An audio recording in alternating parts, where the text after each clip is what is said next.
lifestyle. For those of you that don't know me, my name is Keren and I'm a local Zumba instructor. I've been doing Zumba now for 2 years. It hit Australia a little over 2 years ago. And it's absolutely changed my life, and it's changed so many people's lives around me, which is so exciting. As I said, I've been in personal training for over 10 years, but I've never seen the results that I've seen in Zumba, and in such little time. Not only physical, internal and external as well. So just people's energy, even if their kilos aren't necessarily changing, the energy, their personalities, just the whole lifestyle, things are changing, and it's amazing the little comments that myself and the instructors get about how people's lives have been changed by Zumba. So I'm really excited that you're all a part of the journey, and I hope that you've had that kind of experience, and hopefully this, for some of you, might be the start of something even bigger and better. That if you've got a goal and you haven't managed to quite get there yet, let's give you a few little tips. Maybe something we'll tweak tonight that will help you out, and over the coming months and years, I hope to be able to help you more. I wanted to add that, well, yeah, in my personal training career, I've probably trained about 200 people, and it's been one-on-one in small groups, and there's nothing like that personal contact with people, and I have managed to make a difference, but I can see when I'm looking out on the stage and I make eye contact with every person, that I can help so many more people in one room. And I hope that the little tips and things you actually hear, little clues of how to change your life, every session take something away with you, which is I think what Prim will talk about. Every session, take a little tip and try it. What I want to talk about are the key elements to living the healthy life. So as I mentioned, I grew up with parents that were very active. Being active was just a part of my life. Food was very normal. I was never, oh, don't eat that, soft drinks on the weekend. It was just normal. I was just brought up in a very ordinary household where we just ate and we did activities. And we ate and then we did activities. But I was never focusing on food, I guess, is what I wanted to say. So I think if you can try and take the focus away from being obsessive or counting calories, just think about eating to survive. You do exercise, so you need to eat the right things to support that, rather than obsessing over what you're eating. And I'll get into a bit more detail about that, but I just wanted to give you the background of why I think that I've managed to maintain a healthy lifestyle. 3 key things that stand out to me are discipline, balance and focus. So those are the first 3 things that I've got here, and there might be different things that you'll pick up that might work. So some of these might not necessarily make sense, or you go, yeah, I did that already, but hopefully something will stand out. So these 3 key elements. Discipline is the decision that you make. You've built up years and years of habits, but you need to make a change, and you need to have the discipline to maintain that. So you need to keep discipline in the forefront of your mind, and if you're the kind of person that just gives in, you have to change that and say, no, I'm now going to stick with what I've said. So discipline is a key thing, and if you don't have it, you can change it, but you have to keep reminding yourself. Turn it around, create a new way of thinking, routine. So once you're in a routine, and they say it takes 3 weeks to get yourself into a routine, stick with something for 3 weeks, it will become discipline. So if you could try that. And with discipline, thinking about what the outcome is, how can I achieve that outcome? Be disciplined in getting there. So again, routine, training. Balance. Balance, I think everybody knows what's good, what's bad. You know that you shouldn't have this, you shouldn't have that, you should have more of this. It's okay to have naughty food. It's okay, it's normal. And if you don't have naughty food, you're going to binge at some point. So you need to create balance in your day, you need to create balance in your life. You need to think about it and you need to plan it, because if you don't, it's not going to just happen. So you need to think about it, that's my phone. Think about it and educate yourself on the good and the bad things and how much to have. We'll talk about food in another session, because that's a whole other level. But I think balance, just on general terms, be good during the week, enjoy the weekend, or have something small once or twice, through the week. You have to do what works for you, and something else that we'll talk about later is everybody's different, so you've got to do what works for you. Discipline, balance, and focus. Focus, obviously staying on track, it goes hand in hand with discipline. Reminding yourself of your goal, staying focused. It should be the forefront of your mind, and you need to work toward it. So those are the three things. For me personally, I was brought up in a disciplined home, even though I said food wasn't an issue, but routine.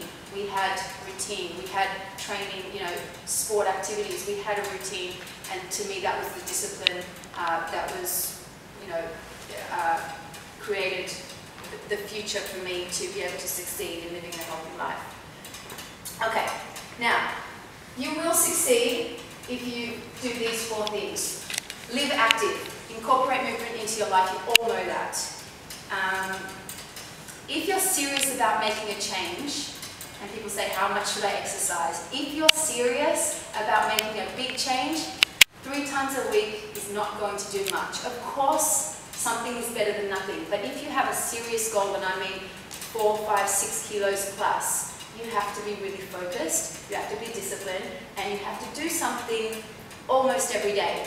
So what I generally say to my clients is 3 really hard days, 2 mediocre days, 1 easy, fun, whatever it is, walk day, and 1 day of rest. It sounds like a lot, but really you're doing 3 hard sessions of whatever it is, 2 medium sessions on your own. You can all incorporate that into your daily life, if it's walking the dog, if it's powering around the supermarket for 20 minutes, whatever it is.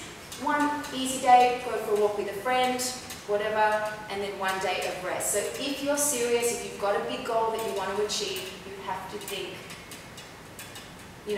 out of the square. 3 sessions really is not going to be enough. Can I just ask a quick question? Yeah. On the hard days, how long should you exercise for? Again, for everyone it's going to be different, and it depends on the exercise that you do. Generally, you want to get your heart rate up, you want to sweat for at least half an hour.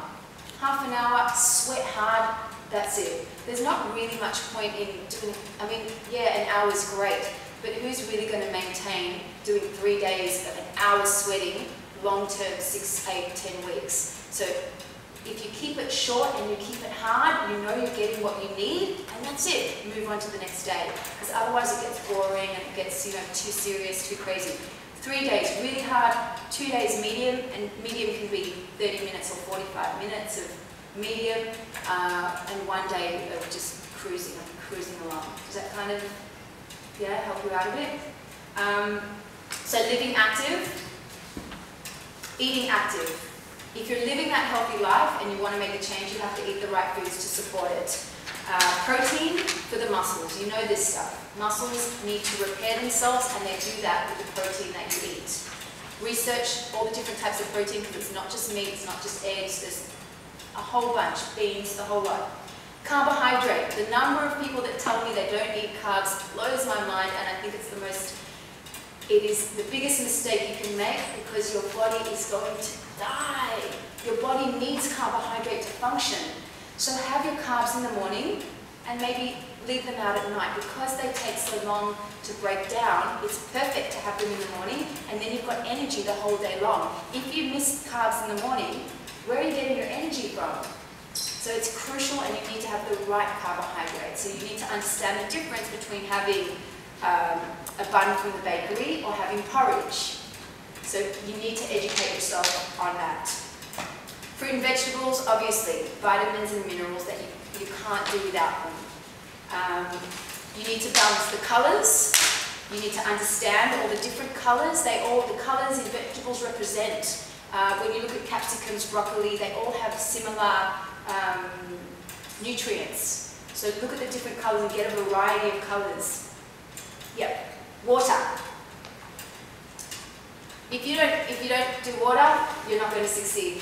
It's without a doubt one of the biggest failure things that I saw with my participants, and you probably feel it in class as well. If you don't have enough water, your body's not functioning, you're dehydrated, and most people are dehydrated.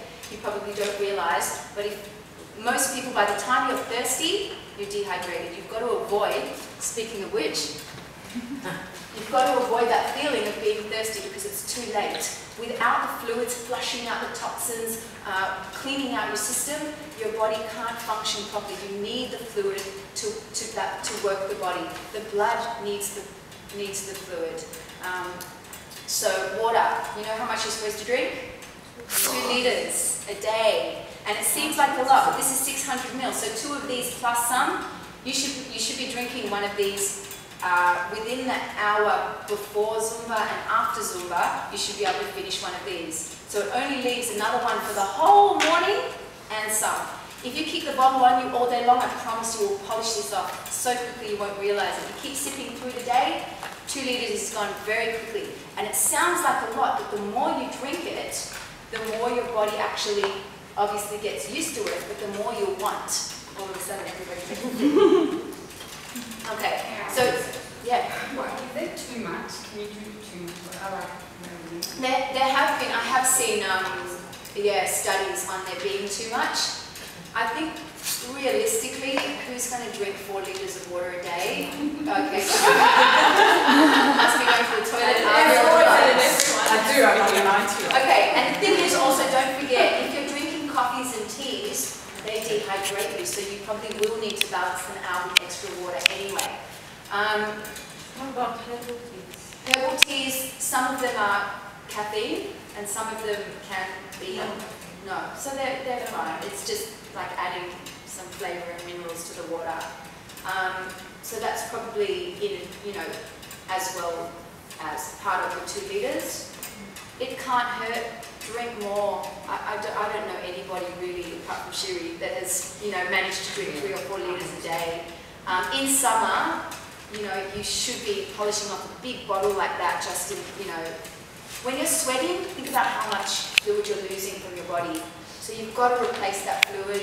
And as it gets warmer, you need to be drinking more. So think about that, and you'll notice the difference. You'll notice the energy in your body changing with more fluid.